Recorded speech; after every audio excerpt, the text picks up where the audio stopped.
Alright folks, welcome to the channel Skins for Life. Now I just wanted to say my piece about this whole sim football community mess and how it is definitely has spiraled out of control, and for the fact that no one's listening to each other. So why even bother to even communicate with one another? You got one side that wants it done their way. They want it so much as to get the name back from the other group that they feel is not representing the community right. Now, I think that both sides have their point, but that's to discuss both sides I am not willing to do anymore, because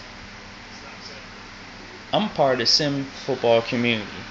I'm not a part of TSS. I'm not a part of Simheads United. I'm not a part of Digital Pigskin. I'm not, whatever.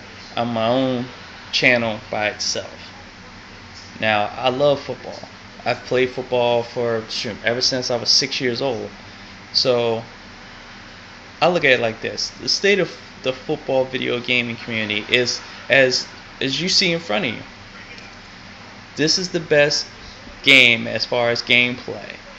No one will argue with anyone over this. This is where the argument starts to come up. Is Madden 13 as far as gameplay, as far as total features, overall game better than ESPN 2K5's overall game? This is where you can see it like this. Some people will see it like this. Some people will see it like that, meaning the one to the left is better than the one to the right, and vice versa. So you'll always